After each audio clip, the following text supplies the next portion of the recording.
and welcome. You're watching Into Vietnam News on VITV channel. Our top stories.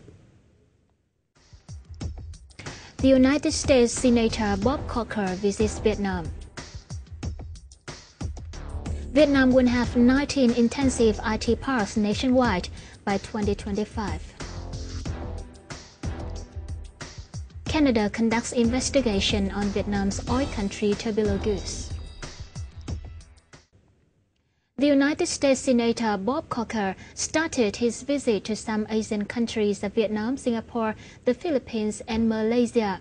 At his stay in Vietnam, he met with top state leaders like President Trương Tấn Sang, Deputy Minister Phạm Bình Minh, General Trương Quang Khánh, the Minister of National Security to discuss issues of mutual interest.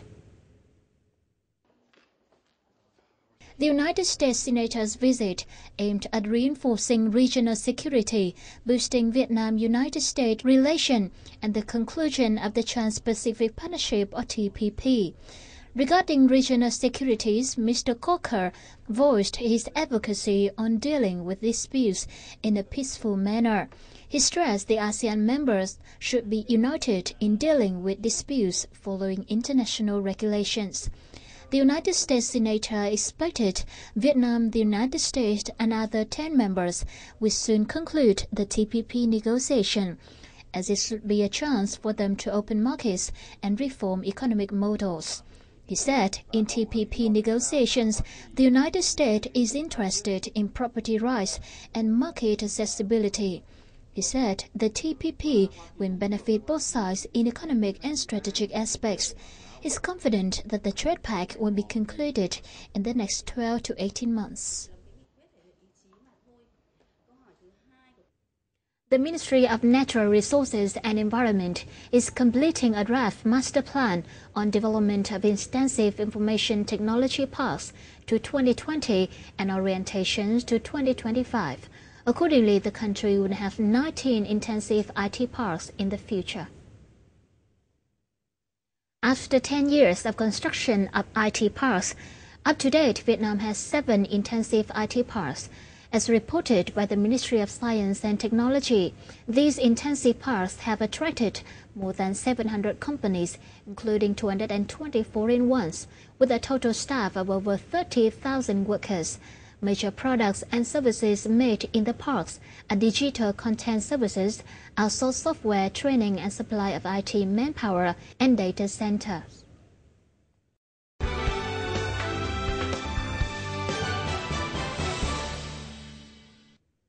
In the context of integration into the global economy, the renovation of science and technology to improve the productivity and quality of products plays a vital role for the development of businesses. However, it's not a simple task because the renovation process requires large amount of capital, while most of enterprises in Vietnam are small and medium-sized.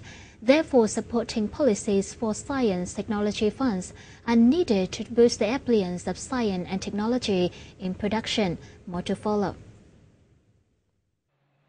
Our updated technologies have been producing products with low and unstable quality, causing low price competitiveness. The price of domestic products is often 20 to 30% higher than imported ones. This is the consequence of using obsolete technology and low technological renovation. According to VCCI, in order to boost the competitiveness, businesses should base on modern management system and high technology system and develop on the basis of applying modern technologies to their production. Cần có một cái chính sách hỗ trợ doanh nghiệp trong cái việc tiếp cận những thông tin về công nghệ, hỗ trợ trong việc thực hiện cái hoạt động tư vấn cho cái doanh nghiệp, hỗ trợ cho cái việc kết nối các cái doanh nghiệp với các cái nhà khoa học công nghệ, và hỗ trợ về cái đào tạo nguồn nhân lực, hỗ trợ về cái việc tiếp cận nguồn tài chính cho các cái doanh nghiệp khi ứng dụng công nghệ mới. At present, the Ministry of Science and Technology is developing science and technology programs such as the National Science Technology Program 592, Program of Technology Market Development. The ministry has also drafted circular to build up intermediaries organizations, technology trading floors, and the technological transferring promotion centers. These intermediaries organizations will connect supply and demand, or scientists and businesses.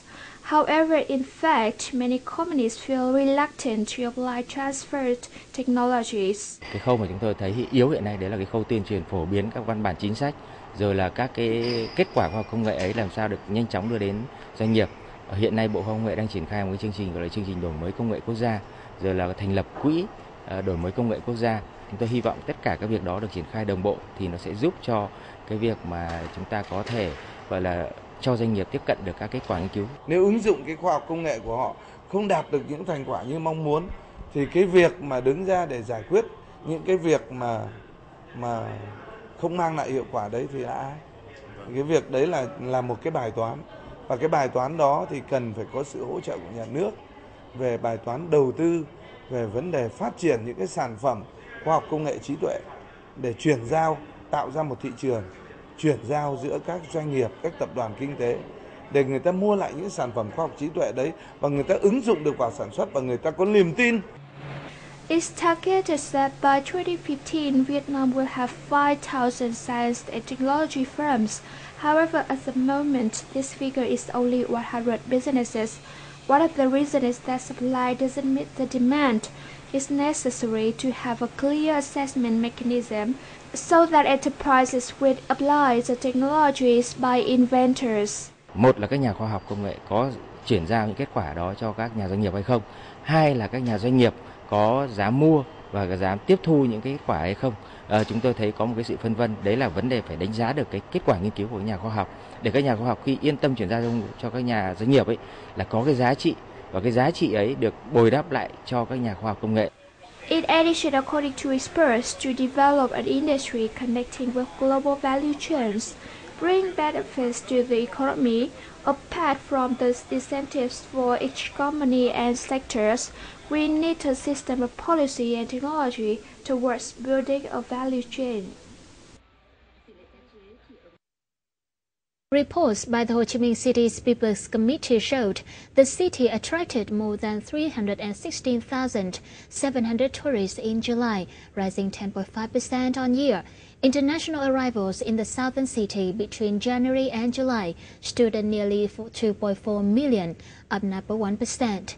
Revenues from the sector in the month hit 7.6 trillion dong, 8% higher than the same period last year.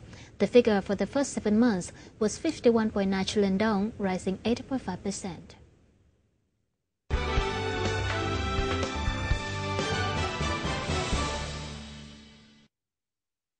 The Canadian International Trade Tribunal has initiated a preliminary investigation on anti-dumping and anti-subsidy tariff on certain oil country tubular goods from several countries, including Vietnam.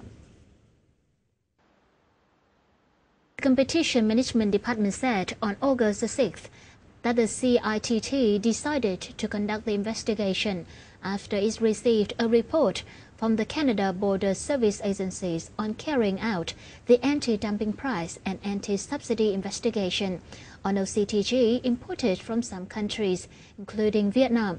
Those who want to take part in the investigation are required to send the application to the CITT before August 5th. List of participants will be announced on August 8th.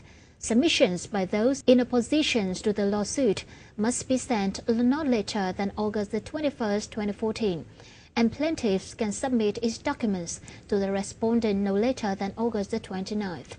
The CITT is scheduled to give preliminary decision on October 19th, 2014.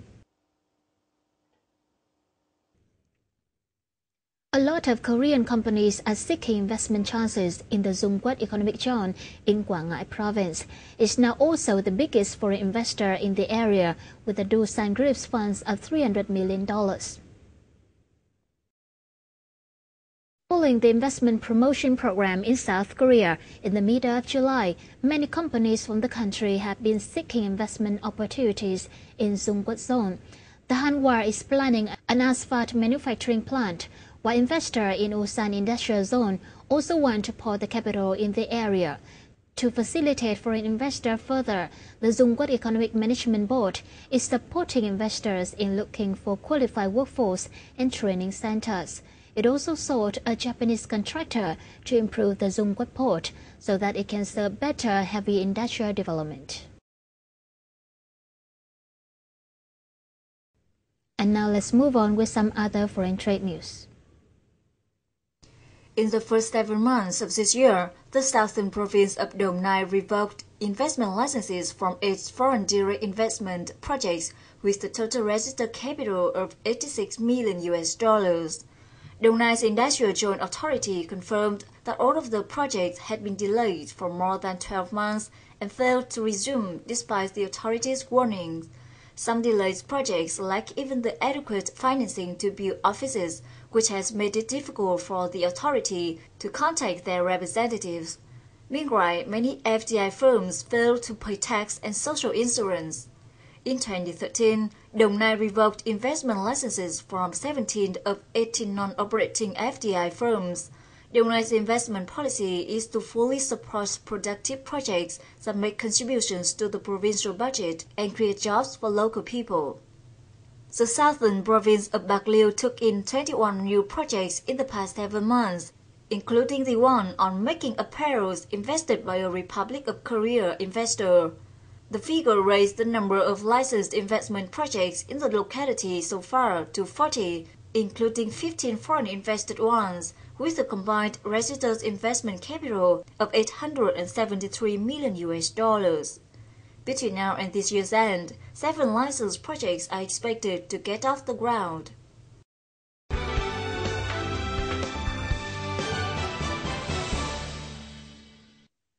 Let's close up today's program with local gold prices, forex, and stock markets.